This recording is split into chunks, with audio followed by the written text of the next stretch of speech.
Bismillahirrahmanirrahim. Assalamualaikum warahmatullahi wabarakatuh. Shalom, Om Swastiastu, Namo Buddhaya, Salam Kebajikan. Selamat pagi, Sobat Interest dimanapun kalian berada. Semoga kita semua selalu dalam kondisi yang baik, sehat, dan bahagia selalu.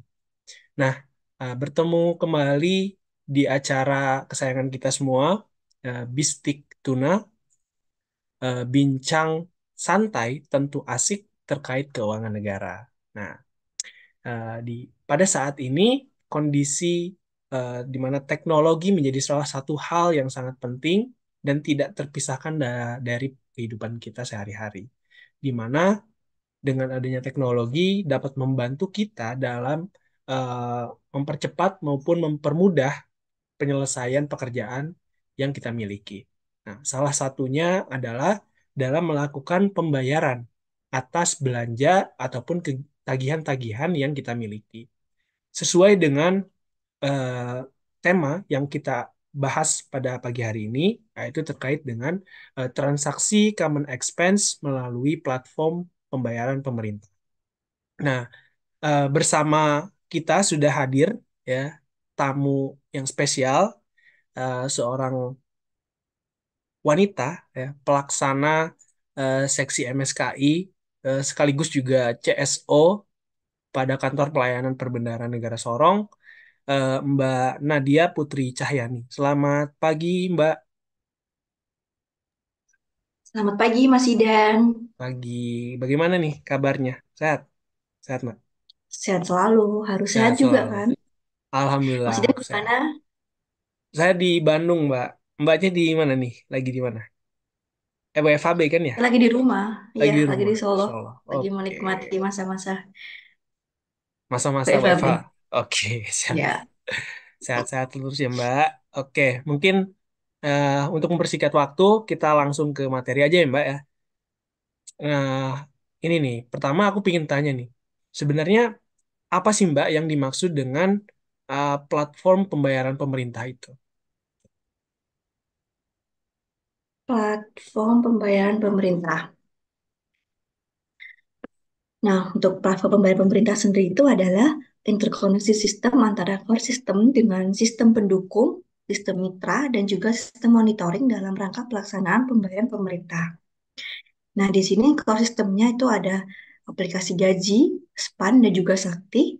Untuk sistem pendukungnya itu ada Haris, DigiPay, e-Perjadin, e-Procurement, dan juga bantuan sosial. Dan sistem mitranya itu ada PLN dan Telkom, Marketplace, dan juga sistem perbankan, dan yang terakhir penerbit kartu kredit pemerintah atau KKP. Nah, pada tahun ini yang sudah diterapkan yaitu pada PPP Common Expense terkait belanja listrik dan juga telekomunikasi dengan mitranya itu PLN dan juga Telkom. Jadi nanti semua tagihan akan dikirim langsung dari sistem PLN dan Telkom ke Sakti. Ini yang dimaksud dari interkoneksi sistem. Nah, nanti satuan kerja akan dapat langsung membayarkan tagihan tersebut dengan membuat SPP dan juga SPM belanja operasional tersebut. Nah, mengapa sih PLN dan Telkom yang menjadi mitra kerjanya? Nah, karena sesuai dengan dan karena untuk dapat melakukan interkoneksi antar core system dengan sistem kerja itu sistem mitra itu harus memenuhi sebagaimana dalam PMK 182 tahun 2022, yaitu memiliki SDM yang memadai untuk pengembangan dan juga membangun operasi sistem mitra, dan yang kedua itu memiliki sistem yang mampu melaksanakan kebijakan seperti manajemen keamanan informasi sesuai dengan ketentuan peraturan perundang-undangan. Dan yang kedua itu menyediakan fungsi jejak audit atau audit trails. Dan yang ketiga menyediakan aspek terkait dengan penjaminan mutu dan juga business continuity plan dan disaster recovery plan, dan yang terakhir memenuhi standar data informasi dan proses bisnis yang dibutuhkan oleh core system sendiri. Nah, nah, yang tadi yang saya jelaskan itu merupakan gambaran awal, gambaran umum dari ekosistem platform pembayaran pemerintahan. Sebenarnya itu cukup luas, namun pada tahun ini masih Diterapkannya hanya di Common Expense aja belanja operasional untuk PLN dan juga Telkom sendiri. Oke, baik. Jadi kalau bisa aku simpulin tadi diringkas, mungkin jadi platform pembayaran pemerintah itu adalah suatu sistem yang terintegrasi gitu ya. Di dalamnya ada banyak sistem-sistem yang mana digunakan untuk melakukan penyederhanaan atau eh, apa pembayaran ya, pembayaran belanja pemerintah gitu ya. Nah, untuk tahun ini tadi common expense yang bisa dibayarkan adalah Telkom dan juga PLN ya. Oke, Ya, siap. Nah, terus siapa aja sih Mbak para pengguna dari platform pembayaran pemerintah itu? nah, penggunanya itu pengguna di PPP ini khususnya yang diterapkan tahun ini yaitu Common Expense terkait belanja listrik dan telekomunikasi ini tuh adalah satuan kerja, seluruh satuan kerja di mana terdiri dari KPA, PPK, PPSPM dan juga bendahara dan user KPPN selaku BUN dan unit pengelola kepegawaian, pemilik sistem kerja dan juga pejabat pengadaan.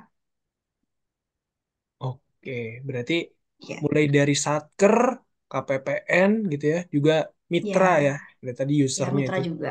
Mitra juga ada. Oke, baik. Nah, untuk jenis transaksinya nih, kira-kira jenis transaksi apa aja yang bisa menggunakan mekanisme atau menggunakan pembayaran melalui platform pembayaran pemerintah ini? Apa aja sih, Mbak?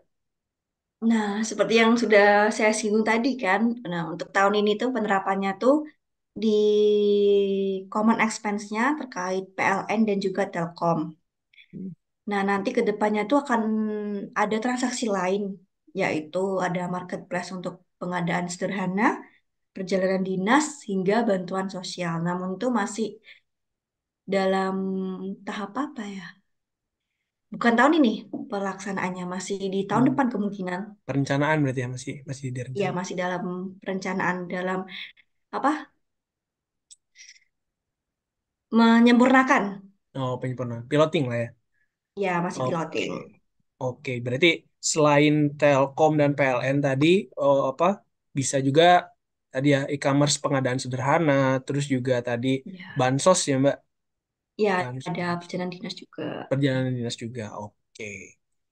Nah, lalu kita tadi udah bahas apa itu platform pembayaran pemerintah, siapa aja penggunanya, terus jenis transaksinya yang dipakai, yang bisa menggunakan PPP apa.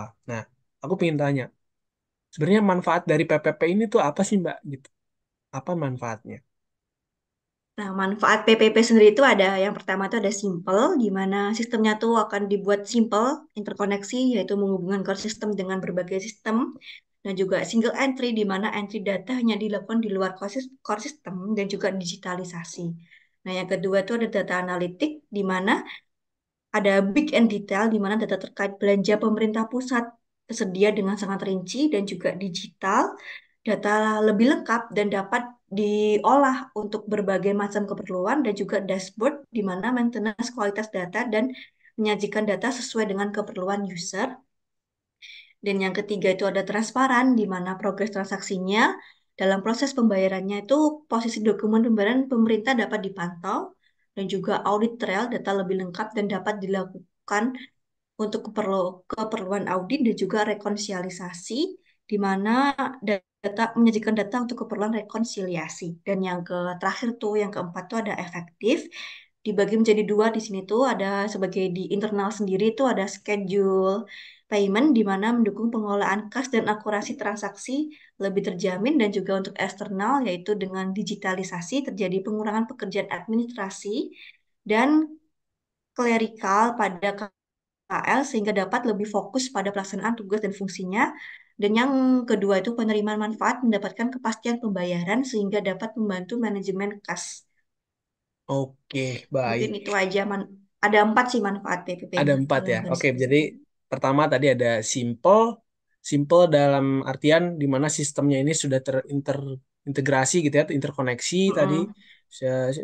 lebih simple, lebih ringkas gitu ya. Kemudian yang kedua tadi penggunaannya bisa data historis gitu ya, bisa terekam gitu dengan sangat rinci, bisa digunakan untuk melakukan analisis gitu ya. Kemudian yang ketiga adalah transparan tadi ya, Mbak, di mana transaksinya, posisi dokumennya itu bisa dipantau gitu ya, sudah sejauh mana.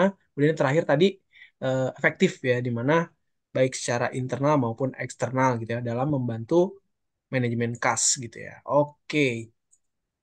Selanjutnya nih, aku mau tanya juga. Eh, Kira-kira sebenarnya bagaimana sih proses bisnis gitu ya, ataupun mekanisme pembayaran si common expense tadi melalui PPP gitu ya? Bagaimana mekanismenya? Nah, mekanismenya, Ya, bisnisnya tuh di sistem mitra ini dalam pembayaran common expense melalui PPP ini kan tadi ada PLN untuk jasa listrik dan juga Telkom untuk jasa telekomunikasi.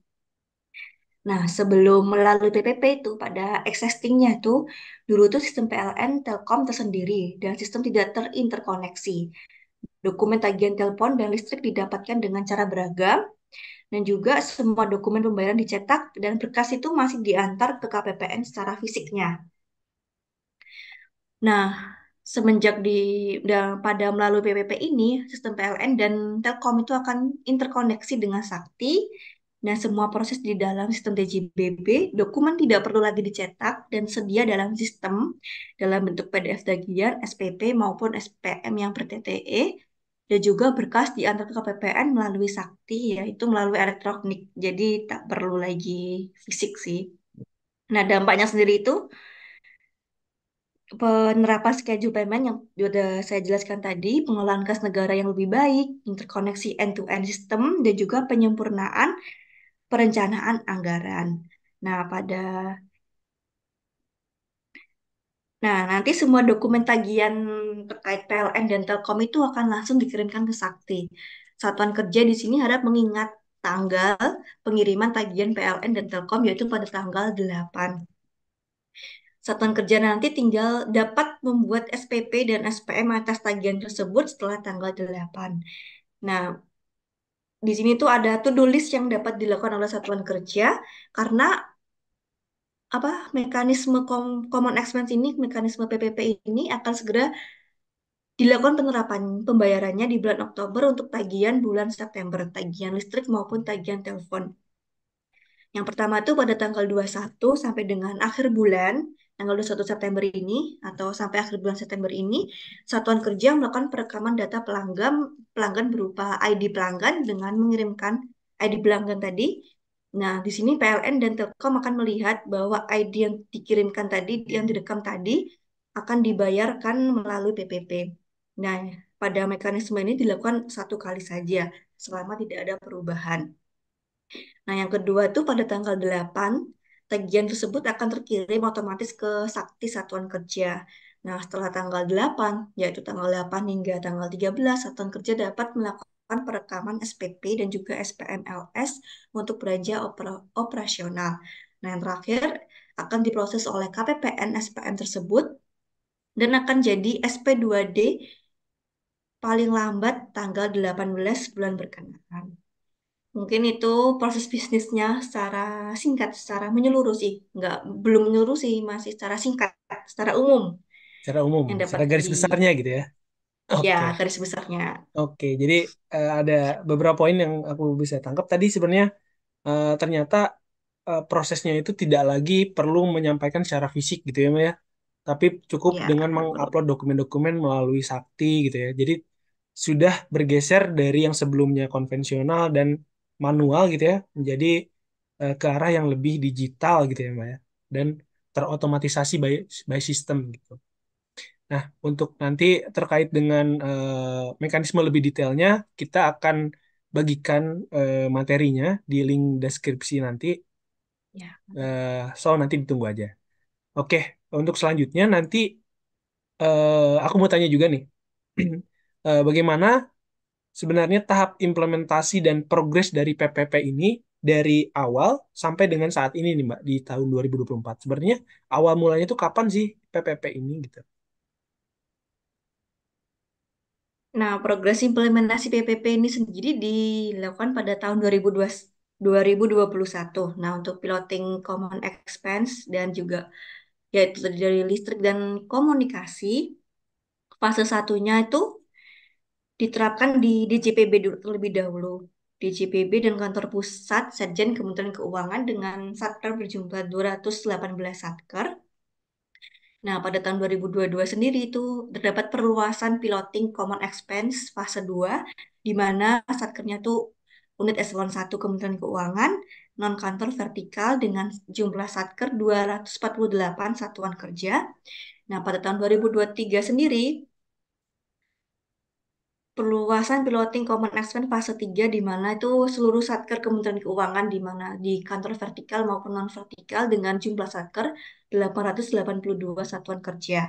Nah, pada tahun 2024 sendiri, rencana selanjutnya ini di tahun ini perluasan piloting itu akan dilakukan ke seluruh seluruh kementerian lembaga, jadi seluruh satuan kerja.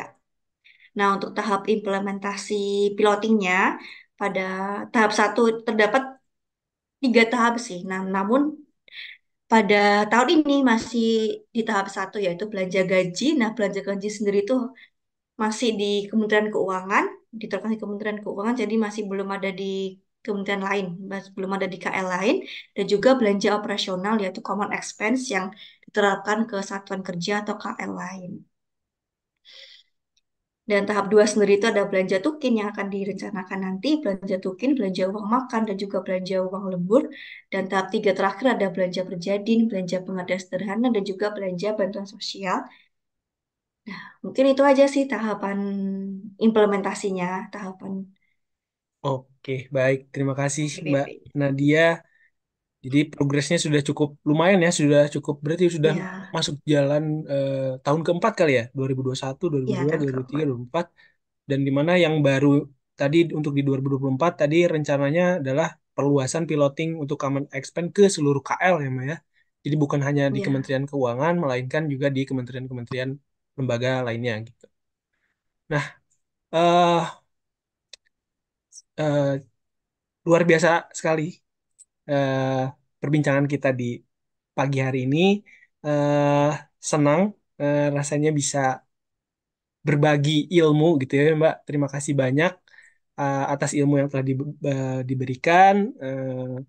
Terus mungkin salah satu kesimpulan yang bisa eh, saya ambil gitu ya, di mana kita pada saat ini sedang berada di masa perubahan proses bisnis yang tadinya manual menjadi ya, terotomatisasi tadi, kemudian juga yang sebelumnya tadi masih konvensional, masih harus menyampaikan berkas-berkas, datang gitu ya. Sekarang tidak perlu lagi, melainkan sudah digital gitu ya, sudah tinggal upload dan berkas pun selesai gitu. Jadi kesimpulannya adalah pada saat ini kita membutuhkan perubahan mindset dan cara kerja eh, untuk bisa mengimplementasikan PPP ini eh, yang sesuai dengan target yaitu ke seluruh kementerian dan lembaga. Baik, terima kasih Mbak Nadia atas kesempatan sharing ilmunya. Terima kasih banyak. hmm, Eh, Mohon maaf apabila ada salah-salah kata ataupun perbuatan. Terima kasih juga kepada para sobat interest yang sudah menyimak podcast di pagi hari ini. Sehat selalu. Saya tutup. Assalamualaikum warahmatullahi wabarakatuh.